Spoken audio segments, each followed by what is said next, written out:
for big oil. Let's talk about tax subsidies for all energy. The Senate floor seems an especially appropriate place, if we're going to talk about big oil, also to talk about tax subsidies for big wind. I thank the President, and I yield the floor. And notice the absence of the quorum. Clerk will call the roll. Mr. Akaka.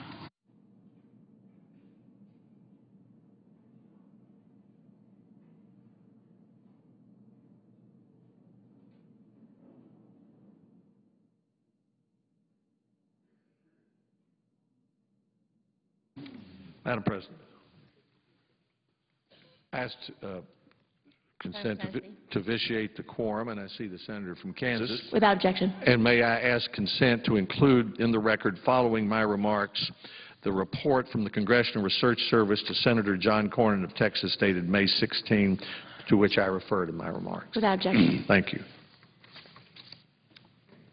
Madam President. Senator from Kansas. Thank you, Madam President.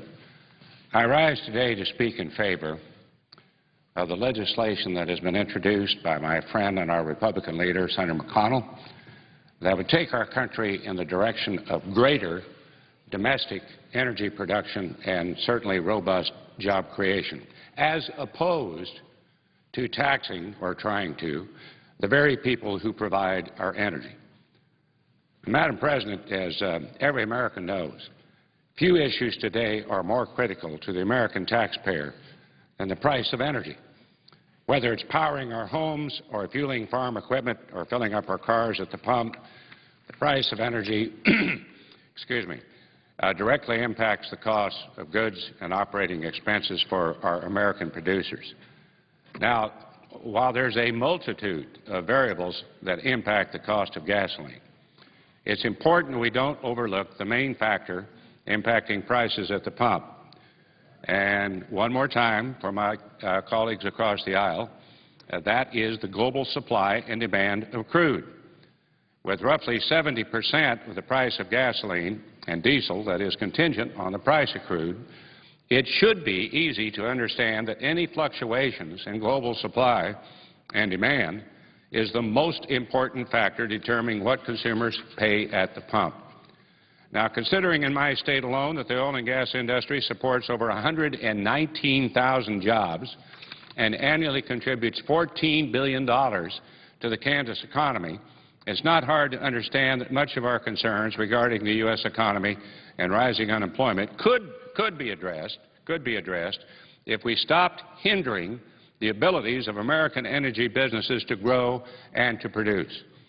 I'm sure most Americans wonder why Washington is even considering policy that is counter to an industry solely capable and responsible for this type of job creation. Sadly, this is exactly the proposals floated by some of my colleagues and friends in Congress and by the President.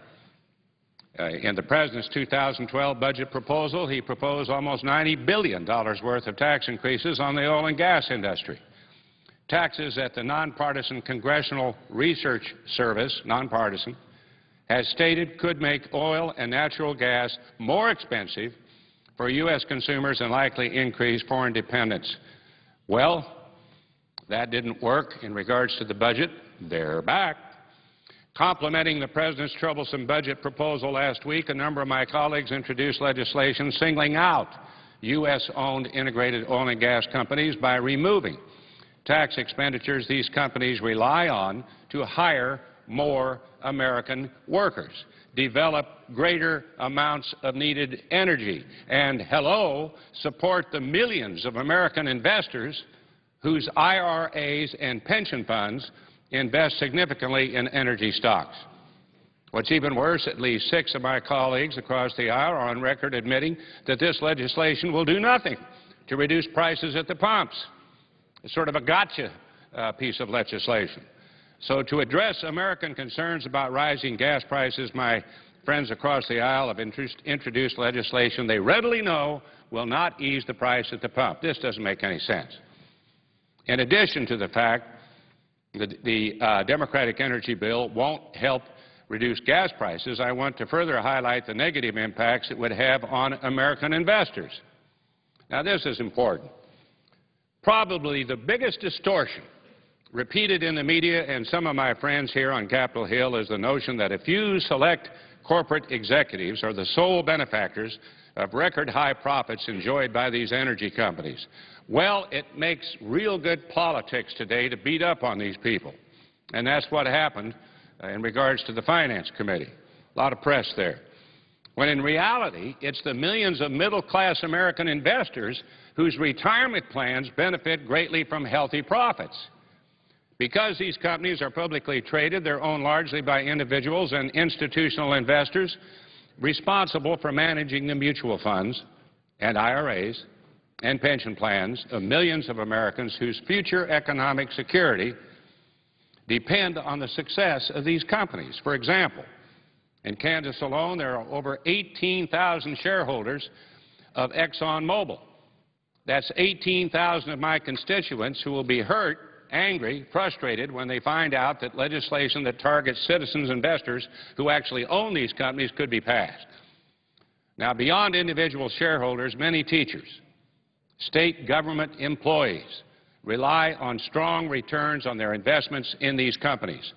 One example is the New Jersey Public Employee Pension Fund. Its holdings of U.S.-based integrated oil and gas companies make over 4% of its total portfolio. Now, realizing the likelihood of a strong return on their investment, it's no wonder why so many public employee pension funds throughout the country invest heavily in energy companies. Well, the good news is that the energy tax increase proposal was defeated last night, as its passage would have done absolutely nothing for reducing energy prices or helping the economic security of millions of middle-class American investors. Unfortunately, the problems facing true economic growth and energy security don't end with misguided tax policy. In addition to making it more costly to produce domestic energy, the administration is working to close off some of our nation's most abundant sources. For example, under the current administration, the Department of Interior canceled 77 oil development leases in Utah that were located within a larger formation covering 3 states that the Bureau of Land Management has estimated contains around 800 billion barrels of oil, more than 3 times the proven reserves in Saudi Arabia. This, of course, is in addition to the Gulf of Mexico deepwater drilling moratorium imposed last summer, which has had a lasting negative effect on Gulf Coast economies. Now, I know the President said we are going to permit these and they can drill, but somehow or other you never get the permit finalized. In closing, I want to reiterate my point about the underlying economic factors which, like it or not, despite the politics, are not the driving forces behind the price of gas at the pump. As global demand rises, prices will also rise. As global demand is potentially disrupted, as we see in the Middle East today, then market instability follows. If we can allow greater access to our own domestic resources and provide industry the necessary tools to expand, which is exactly what Leader McConnell's energy bill would do, then we'll be able to put more Americans back to work, add to the global supply of crude, which over time will undoubtedly help stabilize prices. I thank you, Madam President. I yield the floor, and I note the absence of a quorum. Clerk will call the roll. Mr. Akaka.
I ask unanimous consent that the quorum call be dispensed with. Without objection.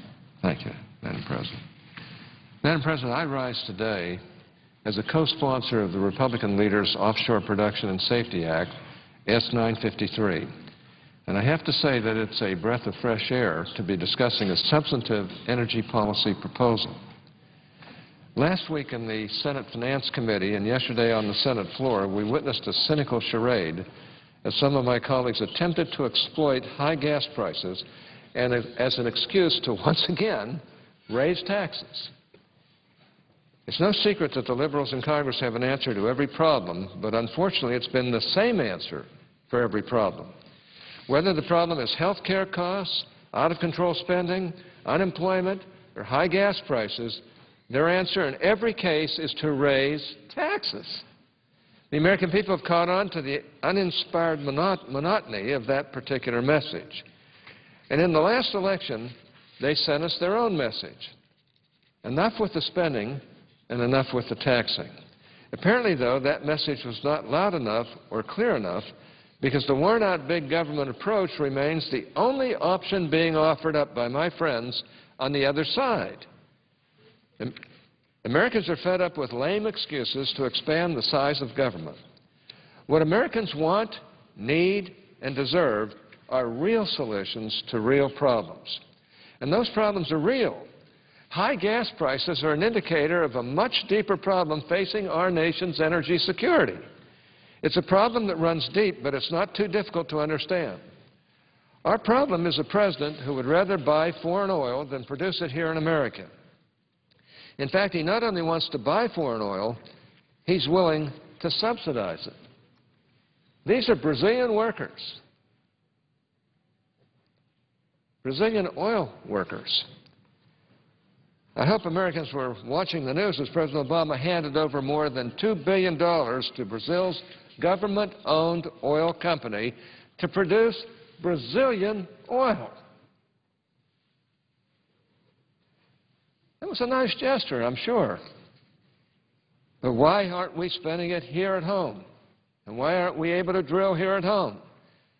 Why aren't we the third largest drilling or oil producer in the world able to go after our own oil to bring these prices down? Well, liberals just spent this last week calling basic tax deductions for American companies, quote, subsidies, unquote. Funny thing, because those same liberals appear to have no problem with this gigantic handout of taxpayer dollars to a foreign competitor. Now, I like Brazil, and I'm happy that they're doing as well as they are. So this is not a knock at Brazil, but it's basically a criticism of our president for giving $2 billion to help them with their oil exploration, when they seem to be doing just fine by themselves. At least I'm assuming that the liberals have no problem with it because they have been deathly silent on this subject during this entire debate. So I hope Americans were watching, because that was their money our president was sending out of our country, out of our economy, and out of the reach of tens of thousands of unemployed American energy workers who this administration has helped to put out of work. Let me just go to another chart. These are our workers. These guys are out of work. These men and women who can develop our own oil are out of work because of this administration. We all know about the president's artificially broad moratorium on drilling in the Gulf and how it has devastated that already crippled region. But the president's anti-Midas touch has reached out to kill oil production in other regions of the country as well. Since taking office, President Obama has cut federal energy lease offerings by 67% in the Rockies alone, and a whopping 87% in my own home state of Utah. Is it any wonder we are becoming more dependent on foreign oil? Is it any wonder that our jobless rate remains at historic levels? Is it any wonder that government revenues are down? And let's not forget that this is the same president using our tax dollars to subsidize Brazilian oil production to the tune of $2 billion. After taking office, one of President Obama's earliest action was to withdraw 77 energy leases in Utah. These leases had been through almost a decade of environmental studies. They had jumped through every environmental hoop there was and had already been auctioned off and paid for by good-standing energy companies. You know we are dealing with a very aggressive anti-energy agenda when you see leases pulled back that have already been paid for. And the energy companies are not blind, they see it too. A recent survey of the energy industry in the Rockies tells us the tragic and unnecessary story. Due to the hostile atmosphere created by the Obama administration, $1.1 billion of capital investment was shifted from the Rockies to other areas, including overseas. If it were not for the anti-energy efforts of this administration, the companies surveyed stated they would invest an additional $2.8 billion in the region in the future. 89 of the energy companies surveyed said that they would continue to divert investment from the Rockies until the current policies become less hostile. And 71% of the industry respondents stated that dissatisfaction with the federal permitting process is the general variable driving investment right out of our nation. When are we going to wake up? When is this administration going to wake up? Some of my friends on the other side have an extremely difficult time understanding this. Madam President, but when we deter energy companies, we kill real jobs, and we kill domestic energy production, and we make America weaker. And these aren't just jobs. These are highly paid jobs. And yet, the Brazilian oil workers, we're willing to subsidize? No, I like those workers. I think they're finding oil for their country. Their country is, I think, energy sufficient because of their work offshore. Well, some of those rigs used to be in the Gulf, but no longer can be there because of the stupid policies, anti-energy policies of this administration. Here we have American companies willing to spend more than $2 billion of their own money to create American jobs and American oil, but President Obama says no, or at least the people around him who advise him tell him to say no. Yet our president does not hesitate to give more than $2 billion in taxpayer dollars to Brazil to create foreign jobs. Now just wait, because this story actually gets worse. The president then hopes that taxpayers will send even more money overseas as we buy Brazil's oil, oil that we already have subsidized in the first case, in the first place. But the president saved the best for last. He now proposes raising taxes on American energy production. Now, this deserves repeating. The president says no to American energy companies wanting to use their own profits to make more American jobs and more American oil. But he then gives away taxpayer money to subsidize foreign jobs and create more dependency on foreign oil. And while he's at it, he may as well tax American energy production just for good measure. That's what they want to do to us. It doesn't make sense. Look, I like the president. I personally am a friend of the president. I can't believe that he's doing this on his own. He's got to have these dumbbells down there at the White House feeding him this stuff. But he's bright enough to look through it and see that that doesn't work. Or is it just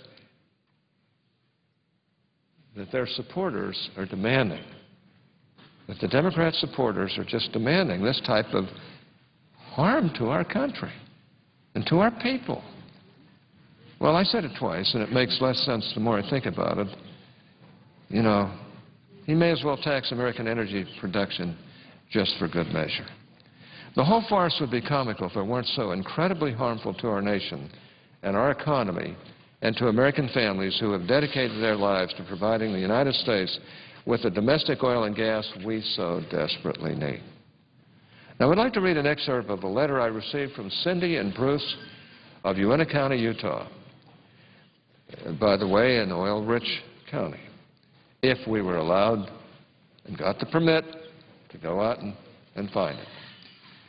Cindy and Bruce write, quote, "Our family returned to the Vernal, Utah area After being absent for 10 years, we realized we loved the area and wanted to be back. Senator has consumed 10 minutes. I would ask unanimous consent that I be permitted to continue. None too long. Without objection. Okay, let me start over. Our family returned to the Vernal, Utah area after being absent for 10 years. We realized we loved the area and wanted to be back with our families. And at that point, we decided we wanted to try to do more than just get by in life working for somebody else, someone else. Since things looked very promising for the oil field industry, we started a small oil field trucking company. We struggled to make all this work and to establish a reputable and trusted company with a good customer base. In February of 2009, as the new presidential administration and new head of the Department of Interior took over, the oil and gas production companies slowed their drilling and production programs drastically. The rapid economic change was shocking. Overnight, we went from being a prospering business to a business that is just hoping we can pay our bills. Our story is not unique. It is the same story for many of our friends, neighbors, and family members. Our lives and the economy here are in shambles. It's not because we did not work hard, spend wisely, follow all the government rules, or that we made irresponsible decisions. It is because of sudden changes in our government, unquote. Now, Madam President, this was no naturally occurring economic downturn that killed Bruce's and Cindy's business. It was hostile government policies intent on slowing domestic energy production on federal lands. The point is made again and again to me in letters from Utahns from this region. One letter states, quote, "As I talk with many people each day at work, there is one common thread. The policies of the current administration have made it a very risky business for companies trying to produce oil in this area. Leases have been canceled, then resold, and then suspended. The confidence of the oil producers has been undermined by these actions. They have lost a lot of money on the bids for these leases," unquote. Now, these experiences are duplicated wherever federal energy leases are offered. I can say that I have never seen a more anti-energy administration than the current one. And all Americans are feeling the pain of President Obama's suicidal energy policies. Well, today we're talking about a real solid energy proposal. It's a proposal that will create American jobs in the Gulf and throughout America's energy industry. The Offshore Production and Safety Act is a proposal that will strengthen our nation, not weaken it. It will get us producing American oil again in the Gulf, and that is a critically important goal. If I had my choice, we would be discussing a more comprehensive energy bill that would also be reopening oil production on onshore and offshore leases. I'm an original co-sponsor of a bill with my colleague Senator David Vitter called the 3D bill. The D's stand for domestic jobs, domestic energy, and deficit reduction. This bill deserves full Senate consideration. It's a bill that would increase jobs, reduce energy costs, and generate significant revenue to state and federal governments. In short, the bill would reverse the Obama administration's onerous new constraints on domestic oil and gas production. The 3D bill would reverse bans of some offshore federal leases in each outer continental shelf planning area. It would open ANWR to oil production, directing some of the resulting revenues towards renewable energy production, and it would reverse President Obama's recent moves against commercial oil shale production. Unfortunately, we're not discussing that bill today, and here's why. Republicans have had to force the Democrats' hands to allow a debate on even a limited proposal such as the one introduced by our Republican leader, and well done. But this issue is not going away. And I will continue to push the issue of onshore and offshore federal leases and advocate for the 3D bill. Madam President, the bill we voted on yesterday had nothing to do with gas prices or energy policy or getting more energy. As we heard from member after member on the other side, that bill was about raising taxes for more government spending. The bill we are voting on today is a serious energy proposal. It is a smart proposal that, if passed, would create real jobs, produce real domestic oil and gas, and lead to deficit-busting revenues for the government. As such, I strongly support it. I urge my colleagues to do the same. I hope our friends on the other side will see this. It's time we stand up and start changing this, regardless of what this administration is doing to America. Mr. President, Madam President, thank you. I yield the floor. Madam President. Senator from Nebraska. Thank you, Madam President. I rise today to discuss our nation's energy policy. I was very disappointed by last night's vote. Actually, as one of my colleagues pointed out, it was more political theater instead of a serious attempt at addressing this nation's energy needs.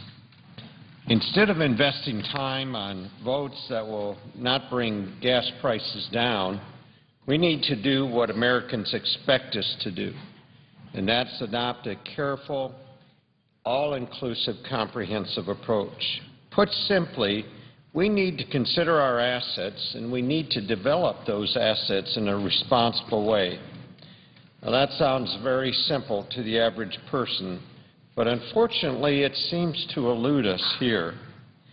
Last night's vote on a narrow tax issue that, in a very bipartisan way, was recognized not to reduce the price of gas just doesn't get us headed in the right direction. If anything, it was a step backwards. So today I want to take a more serious look at the energy resources we have in the United States to lay the foundation for the argument that we need to develop these resources. Energy that could help address our nation's security as well as our economic security. Now, unfortunately, we are a victim of misperception that somehow the United States is running out of energy and that our own resources are not sufficient. But that's not true. In fact, the data tells us that the United States can be a dominant energy power. Let me say that again. The United States can be a dominant energy player, a power in the global marketplace. And with the proper federal policies in place, the United States can step into a dominating position. Now, this isn't something I dreamt up last night. This is not something Mike Johanns just invented. This comes directly from the Congressional Research Service, the nonpartisan research arm of Congress. So let's go through what the CRS said to us in a recent report. They say the U.S. is number 3 in global oil production. In 2009, the U.S. produced about 9.1 million barrels per day. Now, by comparison, Saudi Arabia produced about 500,000 more than the United States per day at 9.8 million. And Russia leads all countries at 9.9 million barrels per day. So we're number 3 in global production of oil behind Saudi Arabia and Russia today. Now, for an additional perspective, consider this. The United States produces more than double what Iran produces and produces more than Iran and China combined. Looking beyond oil production, let's consider our existing assets. According to the CRS, the United States has 163 billion barrels of oil that is technically recoverable. That's a lot.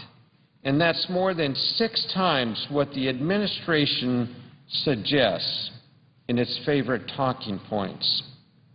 Let's compare our oil assets to what we import from Saudi Arabia, a major U.S. supplier. In 2009, we imported about 1 million barrels per day from Saudi Arabia for a total of 365 million barrels per year. So every 3 years at 2009 import rates, we will import just over 1 billion barrels of oil from Saudi Arabia. So the United States has enough oil to entirely replace imports from Saudi Arabia for a long, long time, more than 400 years. Now, if we shift the focus to natural gas, the U.S. has enough natural gas reserves to meet U.S. demand for 90 years. Well, let's turn to coal. Again, based on CRS analysis, our domestic coal resources are huge. In fact, the United States is #1 in world coal resources. The United States has 28% of the world's coal. American recoverable coal reserves are 262 billion tons of coal. Now, to put that in perspective, the United States consumes about 1.2 billion short tons per year. Simply extraordinary. What I'm saying, Madam President, is that's over 200 years' worth. Then CRS did something else interesting. They consolidated the energy resources and then ranked the United States against the rest of the world. And the United States came in at #1. And this does not include oil shale or methane hydrates. CRS concluded that total fossil fuels within the United States in barrels of oil equivalent are 972.6 billion. So considering the United States leads the world in total energy resources, we need to evaluate any energy policy on whether it makes strides to use those resources in a responsible way or whether it keeps those resources on the sidelines.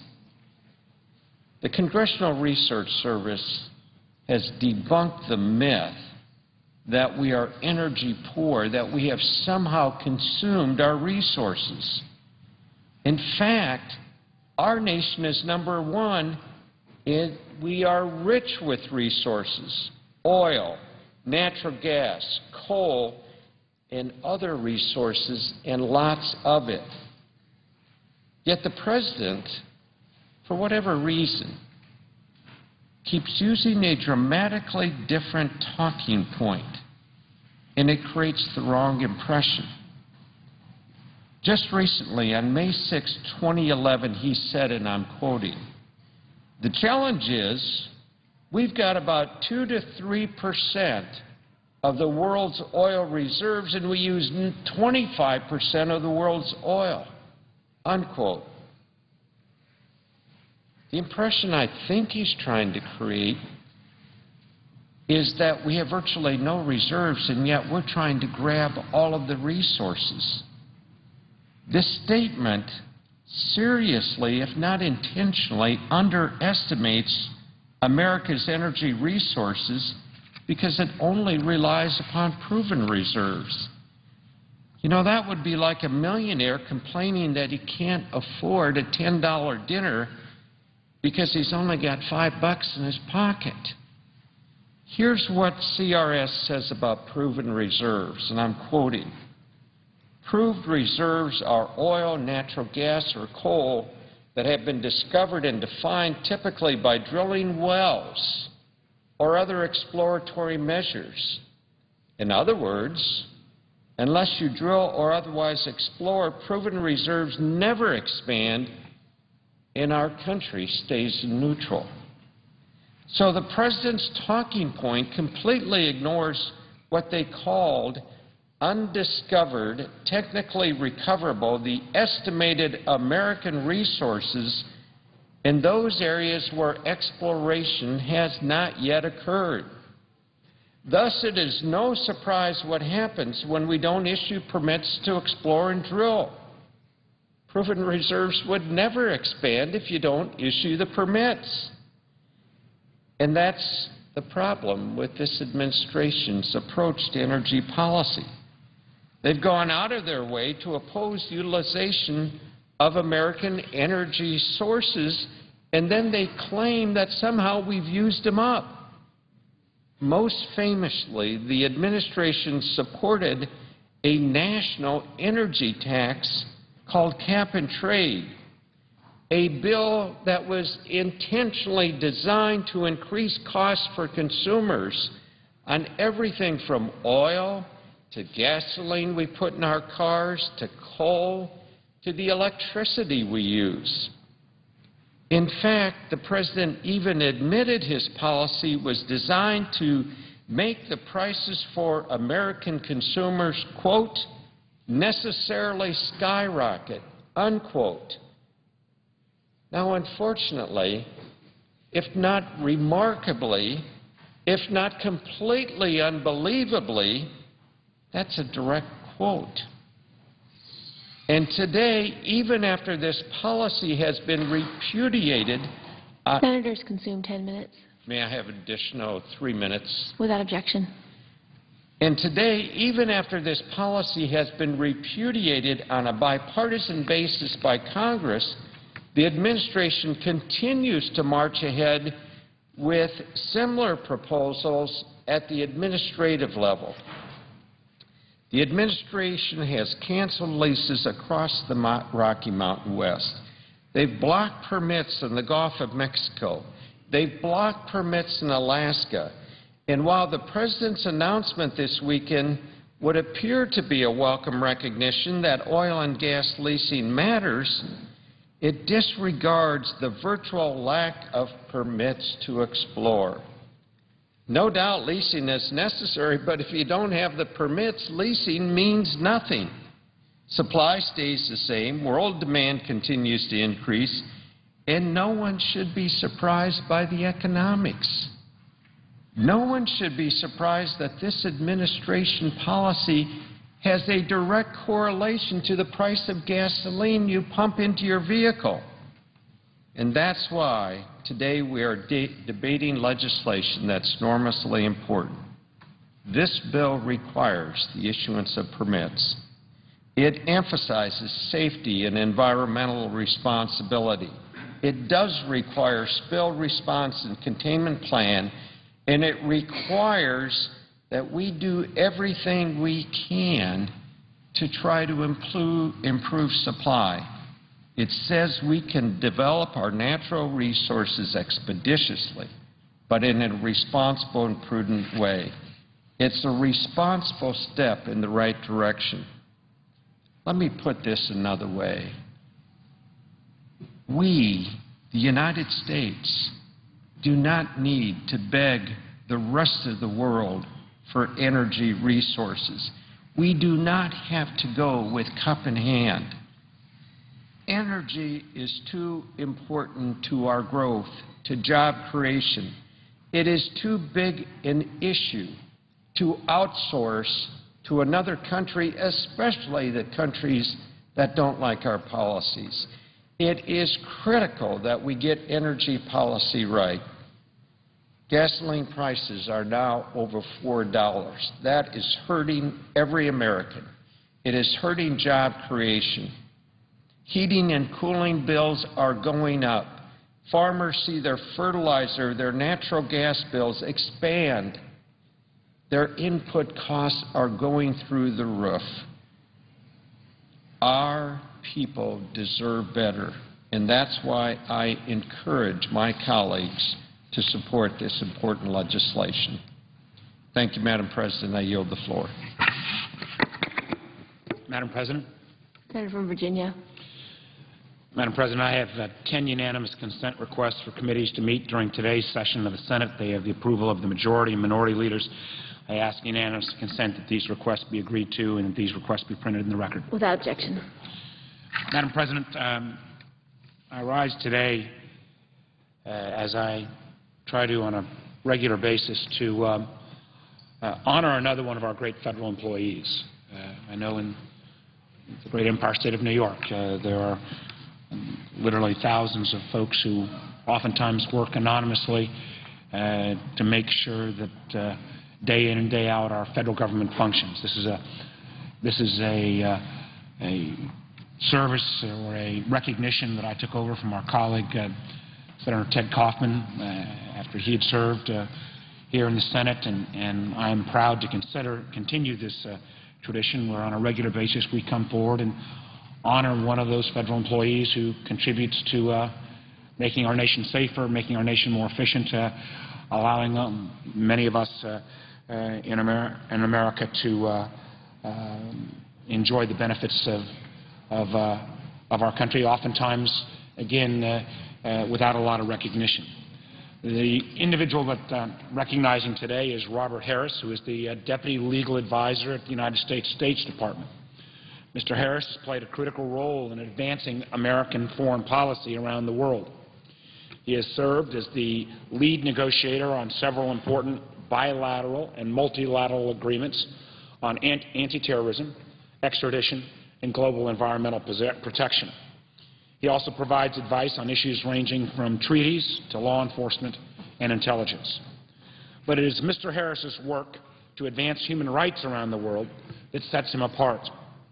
In recent years, the United States had fallen out of compliance with 5 global human rights treaties, making it difficult for our nation's diplomats to press other nations to fulfill their human rights obligations, something that I know the presiding officer has a particular interest in. Mr. Harris oversaw 5 major reports documenting U.S. human rights activities and got our country back on track with the rest of the world. Mr. Harris is also the leading the U.S. delegation in the U.S.-China Legal Experts Dialogue, which provides an opportunity for both countries to exchange expertise and discuss reforms on a variety of issues. Mr. Harris has successfully engaged the Chinese to implement an existing Chinese law that reduces prison terms and to more frequently grant parole to individuals serving for nonviolent offenses, again, advancing human rights in China. Michael Kozak, a senior aide at the State Department, commented that Mr. Harris, quote, negotiations have done more concrete advancement of Chinese human rights than any previous human rights dialogue that I've ever seen. Mr. Harris also supervises the legal team that supported the President's signature on the United Nations Convention on the Rights of Persons with Disabilities in 2009 and guided the administration's legal approach to handling the United Nations Conference on Racism.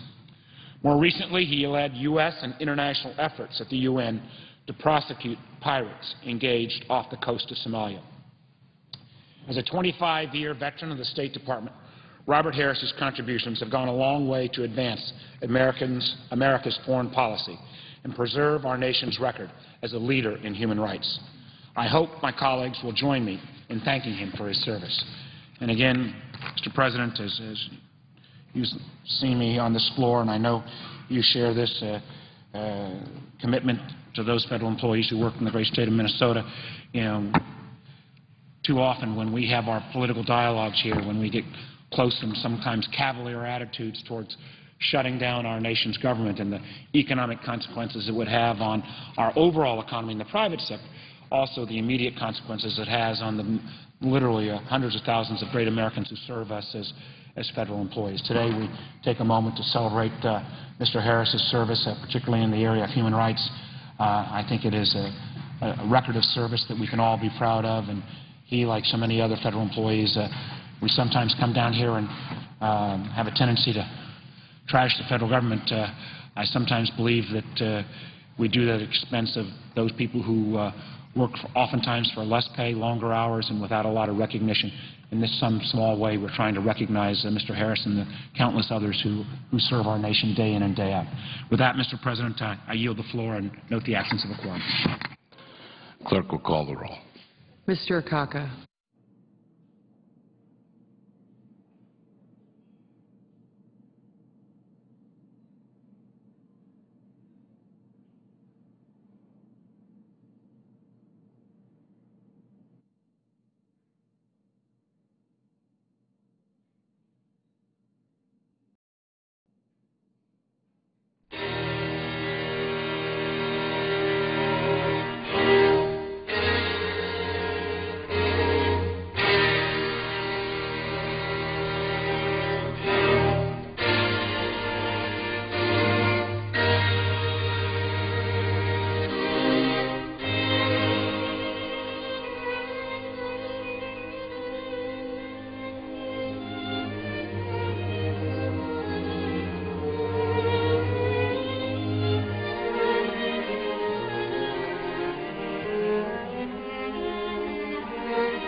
readings under the quorum call be dispensed with?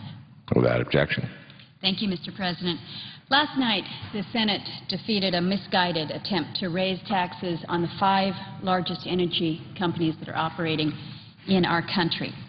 That bill, as we discussed, would have done nothing to reduce our gas prices, nothing to create jobs in America, and nothing to increase domestic energy production. And furthermore, it would have hardly made a dent in our spiraling debt. Put another way, last night's effort would have done nothing to address the problems that most Americans care about, that most Americans are talking about as they discuss things around the dinner table. This morning we're here to debate a very different bill. This is called the Offshore Production and Safety Act. This was recently introduced by the Minority Leader, myself, 16 other senators. And there's a very clear contrast, without a doubt, between this and what was brought up yesterday. Instead of punishing a handful of companies within the oil and gas industry, we provide new opportunities to put Americans back to work. Instead of merely attempting to assign blame for our nation's energy challenges, we've developed a policy that we're proposing that will start to work right now and yield real benefits into the years ahead. And instead of raising taxes, regardless of the consequences, we ensure that a far larger source of revenues, those that are derived from new offshore production, that they will be generated in the years ahead. The bottom line, Mr. President, is that our legislation is both common sense and, I think, long overdue. It will move our energy policy forwards, not backwards, and it would do so by addressing 3 pressing needs. We provide a boost to offshore energy production, we improve the safety of those operations, and we streamline our notoriously slow federal bureaucracy. Now, before I describe these sections in greater detail, I think it is important to explain why we focused on offshore production while at the same time we're focusing on offshore safety. And the answer to the first part of that question is that our Outer Continental Shelf contains huge quantities, vast quantities of undiscovered oil and gas, some 86 billion barrels of oil and 420 trillion cubic feet of natural gas. And the answer then to the second part is that we all remember, and we shouldn't forget what happened last summer. And we're committed to improving the safety of offshore production activities so that it doesn't happen again. Now, as I mentioned, we call our bill the Offshore Production and Safety Act because we understand that those terms, both production and safety, should be part and parcel of the same policy.